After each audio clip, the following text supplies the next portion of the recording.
নমস্কার বন্ধুরা, মুর্শিদাবাদ কিচেনে আপনাদের সকলকে স্বাগত। বন্ধুরা, আজকে আমি আপনাদের সামনে এমন একটা রেসিপি নিয়ে চলে এসেছি যেটা খুবই ইউনিক একটা রেসিপি। বন্ধুরা, আপনারা তো অনেক রকম ডিমই খেয়েছেন, দেশি বিদেশি, পোলট্রি, ব্রয়লার। তো আসুন বন্ধুরা, আজকে আমি একটু অন্য রকমের ডিম বানিয়ে দেখাই। আজকে আমি আপনাদের সামনে হাতে বানানো নিরামিষ ডিম বানিয়ে দেখাবো। তার জন্য আমি একটা পাত্রে 500 মতো দুধ দিয়ে নিয়েছি। এবার দুধটাকে ভিনেগার দিয়ে ছানা কাটিয়ে নিচ্ছি। তো ছানাটা আমার কাটিয়ে নেওয়া হয়ে গেছে। এবার ছানাটাকে একটা সুতির কাপড়ে খুব ভালো করে ছেঁকে নিয়েছি। আপনারাও এভাবে ছানাটাকে খুব ভালো করে একটা সুতির কাপড় দিয়ে ছেঁকে নেবেন। আমার ছানাটাকে ছেঁকে নেওয়া হয়ে গেছে। এবার হাত দিয়ে আমি ছানাটাকে খুব ভালো করে মেখে নিচ্ছি। আর এইভাবে তালু দিয়ে আমি বারবার নাড়াচাড়া করে নিচ্ছি যাতে ছানাটা সফট হয়ে যায়। তো ছানাটা আমার খুব সুন্দর করে সফট করে নেওয়া হয়ে গেছে। এবার আমি ছানাটাকে অর্ধেক করে নিলাম, মানে 2 ভাগ করে নিলাম।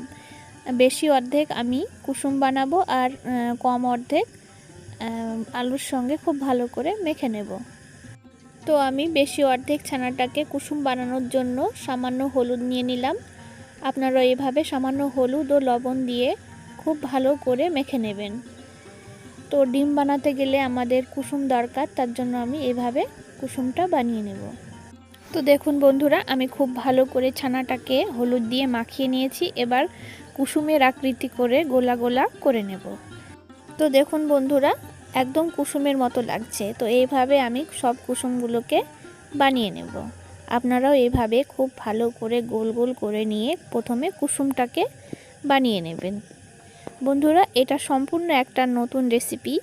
আর আপনারা যারা এখনও বাড়িতে বানাননি তারা অবশ্যই আমার এই চ্যানেলটিকে সাবস্ক্রাইব করে আর আমার এই ভিডিওটি দেখে বাড়িতে বানানোর চেষ্টা করবেন। দেখবেন খেতে খুবই অসাধারণ লাগবে। তো কুসুমগুলো আমি সব বানিয়ে ফেলেছি। আর অর্ধেক ছানা ছিল, আর অর্ধেক ছানার মধ্যে আগে থেকে আলু সেদ্ধ করে রেখেছিলাম। তো আলুটাকে খুব ভালো করে মেখে নিয়ে ছানার সঙ্গে মিশিয়ে নিলাম। আর সাথে বেসন নিয়ে নিয়েছি আর সামান্য কর্নফ্লাওয়ার দিয়ে আলু, ছানা, কর্নফ্লাওয়ার এবং বেসনটাকে খুব ভালো করে মাখিয়ে নেব। আর হ্যাঁ বন্ধুরা, হাতে বানানোর ডিমে কিন্তু কর্নফ্লাওয়ারটা মাস্ট, কর্নফ্লাওয়ার লাগবেই। তো আমার ডোটা বানানো হয়ে গেছে। এবার আমি সাদা তেল মাখিয়ে রেখে দিলাম। এদিকে আমি একটা মিক্সিং জার নিয়ে নিয়েছি। মিক্সিং জারের মধ্যে রসুন, পেঁয়াজ কুচি, সর্ষে, আদা কুচি এবং কাঁচা লঙ্কা দিয়ে মশলার একটা পেস্ট বানিয়ে নেব। আপনারাও এভাবে প্রথমে একটা মশলার পেস্ট বানিয়ে নেবেন। আপনারা শিলেও করে নিতে পারেন, তো আমি এখানে মিক্সিতে করে নিয়েছি। এবার এইদিকে আমি ডিম বানানোর জন্য প্রথমে হাতে একটু সাদা তেল মাখিয়ে নিলাম যাতে ময়দাটা হাতে লেগে না যায়। তো আমি এইভাবে প্রথমে সব ময়দাগুলোকে ভাগ করে নিচ্ছি। আমি এখানে 9টা মতো ডিম বানাবো, তার জন্য 9 ভাগ করে ময়দাগুলো ভাগ করে নিলাম। এবার ময়দাটাকে গোল করে নিয়ে হাতে রুটির মতো করে নিলাম। এবার মাঝখানে ডিমের কুসুমটাকে দিয়ে এভাবে মোল্ড করে দিতে হবে। মোল্ড করে দেওয়ার পর হাত দিয়ে খুব ভালো করে ডিমের মতো শেপ দিয়ে ডিমের মতো করে বানিয়ে নিতে হবে। তো হাত দিয়ে এভাবে আমি গোল করে নিয়েছি, আপনারা দেখতেই পাচ্ছেন একদম ডিমের মতো লাগছে। এবার এটাকে কর্নফ্লাওয়ারে ডুবিয়ে কর্নফ্লাওয়ারটা ডিমের গায়ে লাগিয়ে দেব। তো আপনারা দেখতেই পাচ্ছেন আমি ডিমটাকে কিভাবে বানাচ্ছি। তো আপনারাও এভাবে বানানোর চেষ্টা করবেন। আর আমি এই রেসিপিটা পেঁয়াজ রসুন দিয়েই বানাচ্ছি। আর আপনারা চাইলে নিরামিষ মানে পেঁয়াজ রসুন ছাড়াও বানিয়ে ফেলতে পারবেন। আর আপনাদের বাড়িতে যদি মাছ মাংস না থাকে তো এভাবে বাড়িতে হাতে বানানো ডিম বানিয়ে আপনারা খেতে পারেন। এছাড়াও আপনারা নিরামিষ দিনে নিরামিষ ডিম বানিয়ে খেতে পারেন, দেখবেন খুবই সুস্বাদু লাগবে। বন্ধুরা, আরও একটা ডিম আমি আপনাদের বানিয়ে দেখাচ্ছি। তো একই পদ্ধতিতে আমি ডিমটাকে বানিয়ে ফেলেছি। তারপর কর্নফ্লাওয়ার দিয়ে ডিমটাকে মাখিয়ে নিলাম। তো আমি এইভাবে সব ডিমগুলো বানিয়ে নিয়েছি, আপনারা দেখতে পাচ্ছেন। এবার উনুনের ওপর কড়াই বসিয়ে দিয়েছি। কড়াইতে প্রথমে আমি লবণ ও হলুদ দিয়ে দিলাম। এবার ডিমগুলোকে খুব ভালো করে ভেজে নেব। তো আপনারা দেখতে পাচ্ছেন ডিমগুলোকে আমি খুব ভালো করে ভেজে নিচ্ছি। আপনারা এমন করে ডিমগুলোকে ভেজে নেবেন যাতে ডিমগুলো পুড়ে না যায় এবং দেখতে যাতে একদম ডিমের মতো লাগে। তো আমার প্রথমে ডিমগুলো ভাজা হয়ে গেছে, এবার আমি বাকি ডিমগুলোকে সব এইভাবে ভেজে নেব। তো আবারও আমি ডিমগুলোকে ভেজে ফেলেছি। তো আবারও আমি একটা পাত্রে সব ডিমগুলো তুলে নিয়েছি। এভাবে আমি সব ডিমগুলোকে ভেজে নিয়েছি।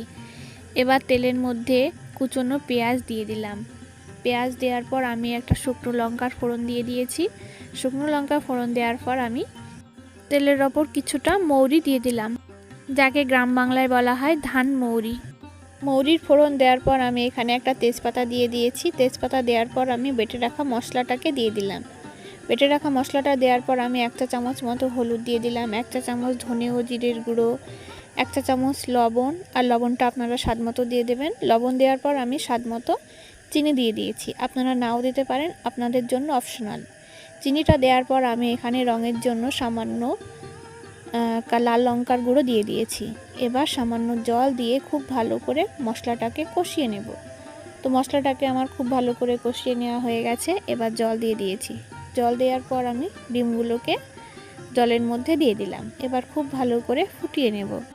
বন্ধুরা, ভিডিওটি স্কিপ না করে আপনারা শেষ পর্যন্ত দেখতে থাকুন এবং আমার চ্যানেলে নতুন বন্ধু হয়ে থাকলে আমার চ্যানেলটিকে সাবস্ক্রাইব করে দেওয়ার জন্য অনুরোধ রইল। বন্ধুরা, আপনারা দেখতেই পাচ্ছেন আমার হাতে বানানো ডিমের কারিটা হয়ে গেছে। এবার আমি একটা পাত্রে নামিয়ে নিয়েছি। নামিয়ে নেওয়ার পর আমি এখানে ভাজা মশলার গুঁড়ো দিয়ে দিলাম। তো আপনারা দেখতেই পাচ্ছেন ডিমের অমলেট কারিটা কতটা সুন্দর হয়েছে। এবার একটা ডিম আপনাদের কেটে দেখাবো, আর ডিমের ভেতরে যে কুসুমটা কত সুন্দর হয়েছে আপনারা দেখতে থাকুন। তো আমি ছুরি দিয়ে একটা ডিম কেটে নিচ্ছি। দেখুন বন্ধুরা কতটা সফট হয়েছে, আর ডিমের ভেতরে যে কুসুমটা বানিয়েছিলাম সেটা একদম অরিজিনাল কুসুমের মতো হয়েছে। দাদিমা, নিরামিষ ডিম ভালো লাগছে? খুব ভালো লাগছে, কুসুম টুসুম সবই ভালো লাগছে, ডিমের মতনই লাগছে, সুন্দর লাগছে। আপনারা বানি বানি খাইয়েন, মজা লাগছে খেতে।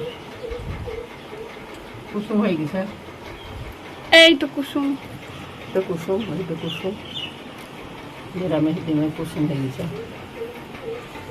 সুন্দর লাগছে। বন্ধুরা, ভিডিওটি ভালো লাগলে একটা লাইক দেবেন। আজকের মতো এখানেই বিদায় নিচ্ছি। আপনারা ভালো থাকবেন, সুস্থ থাকবেন। ধন্যবাদ।